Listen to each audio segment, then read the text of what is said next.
Magandang gabi po, pinag-aaralan ng mag-asawang Raymart Santiago at Claudine Barreto.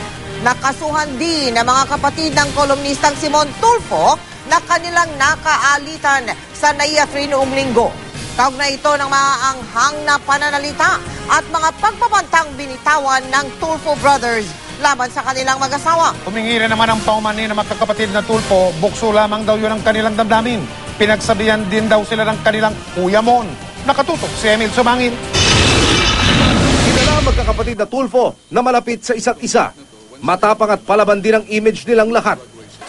Kaya hinintay ng marami ang reaksyon ng mga nakababatang kapatid ni Mon Tulfo sa nangyari sa kanya sa airport noong linggo.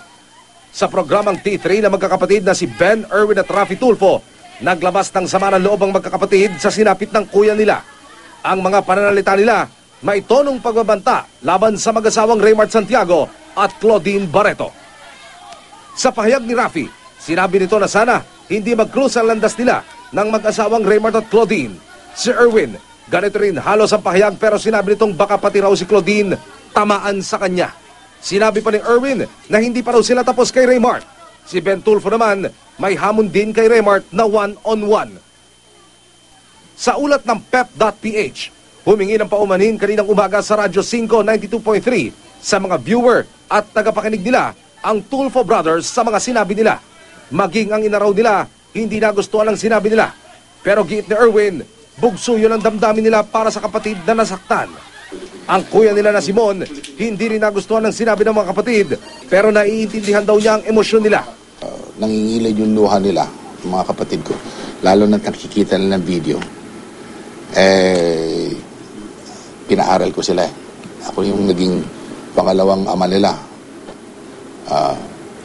Pero maling-mali yung ginawa nila. Bakit sir?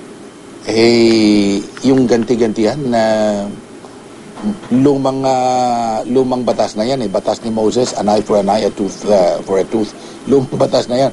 Bakit hindi na lang yung batas ni Jesus of Nazareth na pag tinamaan ka sa kanan, ibigay mo yung kaliwang piski mo? Nakamarka pa rin sa kanang pisngi na 68 anyos na broadcaster at kolumnista ang mga tama ng kamao. Na pinakawalan ng grupo ng aktor na si Raymart Santiago nang sila'y magpang-abot sa loob ng NAIA Terminal 3. Inakala ni Tulfo na lalamig na sa media ang isyu ng bugbugan at pinatitikom na raw siya ng kanyang abogado. Pero nagpasya raw siyang magsalita muli para pasinungalingan ng kwento ni Ana, ang babaeng eksklusibong nakapanayam ng GMA News kahapon na nagsasabing nakita niyang lahat ng pangyayari na si Tulfo ang unang nanakit at nakita niya ng sipain na ala martial arts si Claudine. Kaibigan daw nito ni Raymart at Claudine at kasama sa Boracay. Ana, alam mo, alam kong mga kaibigan mo, si Raymart at Claudine, at magkasama kayo sa Boracay. Huwag naman ganon. Alam naman ninyo na, alam mo naman na kung ano yung tunay na pangyayari. Huwag naman yung babaliktarin mo. Itinanggi naman ni Ana na pakawala siya ni na Claudine. Ginit din niya na hindi niya kilala ang mga ito. Nanindigan si Tulfo na hindi siya ang unang nanakit. Hindi rin daw niya sinadyang sipain si Claudine. Maaring tinamaan lang daw niya ito habang dinedepensa ng sarili sa sakal at suntok. Ang panangga ko yung pa ako. Yung pa ako. Nakikita niyo sa video na kasama siya na pumapalo sa akin na maaring natamaan ko siya nung andun ako sa simyento. Nang makausap ng GMA News si Tulfo noong linggo, matapos ang insidente, ang kwento niya. Tinadyakan niyo na ang uri? Tinadyakan ko, yan natadyakan ko siya.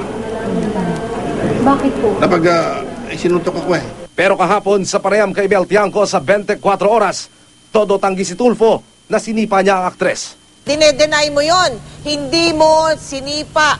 I vehemently deny.